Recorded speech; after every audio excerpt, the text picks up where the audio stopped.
এই সরকারকে টিকতে হলে জনগণের কাছে জবাবদিহিমূলক কার্যক্রমে প্রত্যেকটা পদক্ষেপ সামনে বাড়াতে হবে। এই দেশকে সুন্দরভাবে চালাতে হয় তাহলে নিজেকে আগে রাইট পথে চলতে হবে। সরকার যদি ব্যর্থ হয় তাহলে তো টোটাল রাষ্ট্র ব্যর্থ হবে। রাষ্ট্র পরিচালনার ওনার ডাইনে বামে সচিব থেকে শুরু করে কর্মকর্তা বৃন্দ তাদের অর্থের উৎসাহ কত এটা জনগণের সামনে পেশ করে দিতে হবে। আমরা সূরা সফের একটি আয়াত স্মরণ করতে চাই।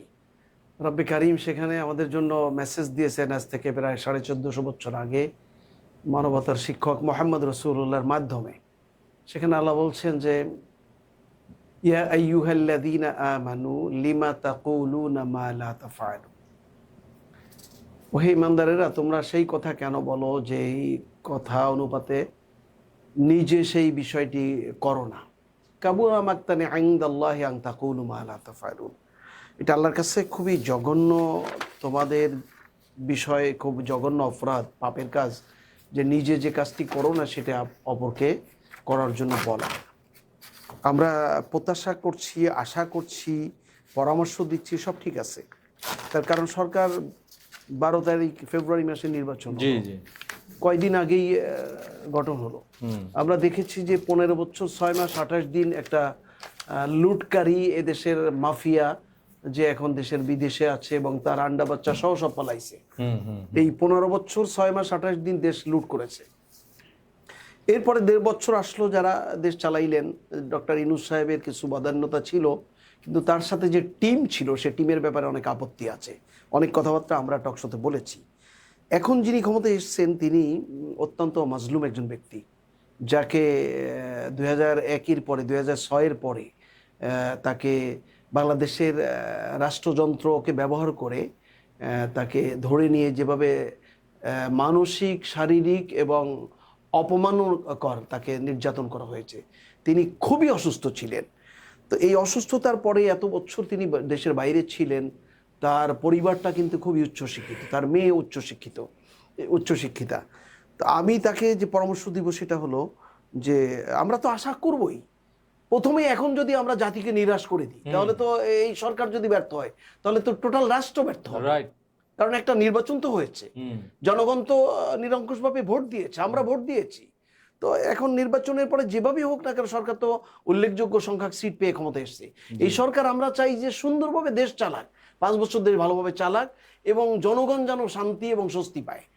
এই ক্ষেত্রে তার একটি বিষয় হলো যে গভর্নমেন্টকে সচেতন হতে হবে বলেছি, এই পরামর্শ দিয়েছি। আরেকটি কথা আমি বলতে চাই সেটা হলো বিচক্ষণ হতে হবে এই জন্য যে জনগণ যেন এই সরকারের উপর আস্থা যেন অর্জন আরও বৃদ্ধি পায়। যে সংখ্যক মানুষ তাকে ভোট দিয়েছে, এই সরকারকে ভোট দিয়েছে, তার চেয়ে আরো সংখ্যা যেন পার্সেন্টের দিক থেকে এই সরকারের পক্ষে বেশি যায়। ভাসমান যে ব্যক্তিগুলো অন্যদেরকে ভোট দিয়েছে, এইটা আমরা আশা করি। তাহলে সেটা করতে হলে কি করতে হবে? ওনাকে করতে হবে ওনার বাবার দিক তাকাতে হবে।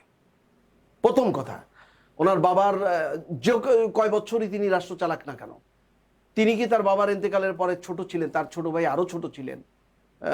আজকের পিএম কিন্তু আমাদের সমবয়স্ক হবে। তো তিনি কি তার বাবার কোনো একখণ্ড জমি বাংলাদেশে পেয়েছিলেন? রাজধানীতে পেয়েছিলেন? কোনো ব্যাংক ব্যালেন্স কোনো কোটি টাকা পেয়েছিলেন? কি পেয়েছিলেন? আমরা ভিডিওতে দেখি, এখনো ইউটিউবে দেখি যে তিনি একটা বিষয় আমরা দেখেছি যে তার আব্বার ব্যবহৃত প্যান্ট এটা ছোট করে তাকে পড়তে দিয়েছেন, এরকম ভিডিও কিন্তু এখনো ইউটিউবে আছে। তাহলে আমি প্রথম প্রস্তাব দেব, পরামর্শ দেব, জনগণের আস্থা বৃদ্ধি এবং অর্জন যেটা আছে সেটা করার জন্য ওনার করতে হবে কি, উনি নিজে সহ রাষ্ট্র পরিচালনার ওনার ডাইনে বামে সচিব থেকে শুরু করে কর্মকর্তা বৃন্দ তাদের অর্থের উৎসাহ কত এটা জনগণের সামনে পেশ করে দিতে হবে। প্রিন্টিং মিডিয়ায় আসতে হবে, প্রাইম মিনিস্টারের এই সম্পদ আছে, এতগুলো ব্যাংক অ্যাকাউন্ট আছে, অমুক দেশেই আছে, এই আছে, ওনার মুখ্য সচিবের কত আছে, ওনার মন্ত্রী পরিষদের কার কি আছে, এটা পরিষ্কার আসতে হবে। 5 বছর পরে এই সম্পদ বাড়তে পারবে না, তাহলে রাষ্ট্র উনি ভালোভাবে চালাতে পারবেন। হ্যাঁ, বাড়তে পারবে, কিন্তু উনি বৈধভাবে যেটা পাবেন সেখান থেকে বাড়তে পারবে। ওনার মেয়ে, ওনার ওয়াইফ যদি এখন ব্যবসা করে, বৈধ ব্যবসা যেটা জনগণ জানে, সেখান থেকে যদি টাকা আসে তাহলে সমস্যা কি? এটা আমার কথা পরিষ্কার। যদি উনি এটা করতে পারেন, ওনার মন্ত্রী পরিষদের সবাইকে নিয়ে, সচিবকে নিয়ে, ওনার মুখ্য সচিবকে নিয়ে, ওনার রিলেটেড যারা আছে তারা যেন শেখ হাসিনা গর্ব করে একটা কথা বলছিলেন, কত বড় নির্বোধ দেখেন এই মহিলা।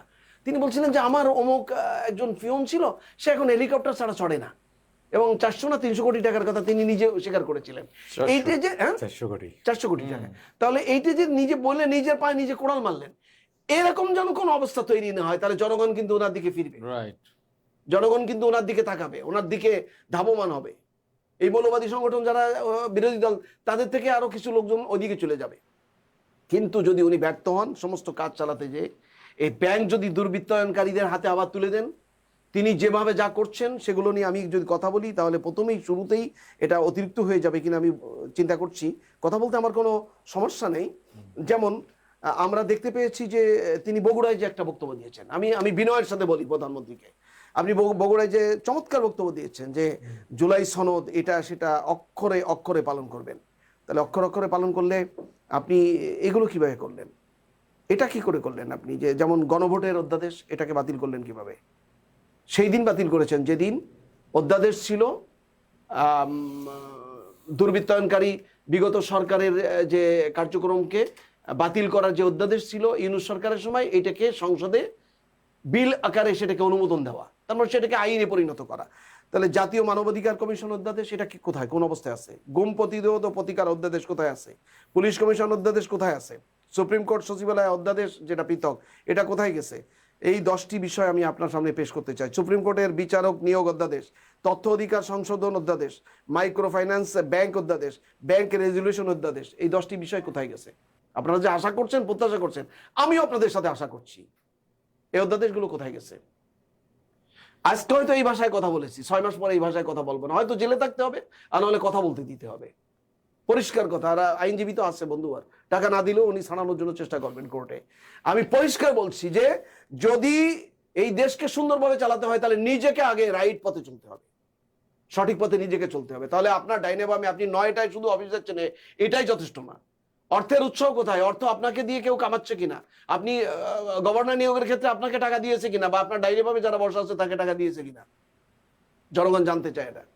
আমার কথাগুলো অত্যন্ত অত্যন্ত যদি আক্রোশমূলক হয়, তাহলে হয়তো আমি মনে করব যে তিনি আমার এখান থেকে লেসন নেবেন।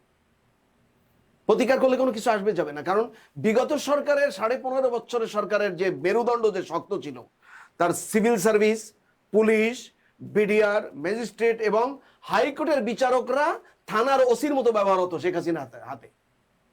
হাইকোর্টের বিচারকরা থানার ওসির মতো ব্যবহার হতো। সেই সরকার যখন টিকে থাকতে পারে নাই, এই সরকারকে টিকতে হলে জনগণের কাছে জবাবদিহিমূলক কার্যক্রমে প্রত্যেকটা পদক্ষেপ সামনে বাড়াতে হবে, তাহলে এই সরকার টিকবে। আর নাহলে এই সরকারকে সুনির্দিষ্ট সময় যে উস্তা খেয়ে পড়ে যাওয়ার সম্ভাবনা আছে। আল্লাহ তাআলা আমাদেরকে সেই উস্তা খাওয়ার দৃশ্য যেন না দেখতে হয়। ধন্যবাদ। জি, আমার কথা এখানে শেষ। অসংখ্য। বোর্ড কারা? বোর্ড হলো ম্যানেজমেন্ট। হ্যাঁ, ব্যাংকের মালিক তো যারা ডিপোজিটের তারা। জি। তো ম্যানেজমেন্টে এখানে দেখা গেল পারিবারিক যে এক পরিবারের 3জন 4জন করে যখন ডাইরেক্টর হয়, তখন তো তারা ব্যাংক লুটপাট করে না, ইন্ডিপেন্ডেন্ট ডিরেক্টর থাকে, পর্যবেক্ষক থাকে, কিছু থাকে না। ওই মালিকদের সামনে ইন্ডিপেন্ডেন্ট পর্যবেক্ষকের কোনো কাজ করে না, মিলেমিশে চুরি করে। সো মূল হলো যে মানি লন্ডারিং এবং চুরি থামানো। সো আপনি ব্যাংক সংস্কারের মূল কাজটা হলো যে যারা মানি লন্ডারিং করেছে, এরকম পেপার কোম্পানি বানায় যারা বিদেশে এরকম হাজার কোটি টাকা নিয়ে গেছে, তাদের শাস্তি ব্যতীত কোনো ব্যাংক সংস্কার কাজে লাগবে না। রাইট, ওই দৃষ্টান্ত স্থাপন না করতে। আমি মনে করি ঐতিহাসিক অনেকগুলো সেটেল প্রিন্সিপাল রয়েছে যে জন আকাঙ্ক্ষা ধারণ করতে হবে। তো 5ই আগস্টের সময় অনেকগুলো জন আকাঙ্ক্ষা সামনে আসছে। এই সরকারের দায়িত্ব হলো সেই জন আকাঙ্ক্ষাকে মূল্যায়ন করা, মানুষের কাছে যে প্রতিশ্রুতি দেওয়া হয়েছে সেই প্রতিশ্রুতি বাস্তবায়ন করা। আপনার প্রতিশ্রুতি দিয়া যদি সেই প্রতিশ্রুতি বাস্তবায়ন না করেন, দেন এটার রেজাল্ট কখনোই ভালো হয়নি। তো সেই জন্যই আমি বললাম যে আমরা এই আশাবাদ রাখবো যে ব্যাংক লুটেরা যারা করছে, পৃথিবীতে এরকম ব্যাংক লুট হয়েছে এরকম উদাহরণ খুব কম, আমার জানা নাই। ব্যাংক লুটেরদের শাস্তি না দিয়ে ব্যাংকের কোনো সংস্কার কোনোভাবেই সম্ভব নয়। ধন্যবাদ।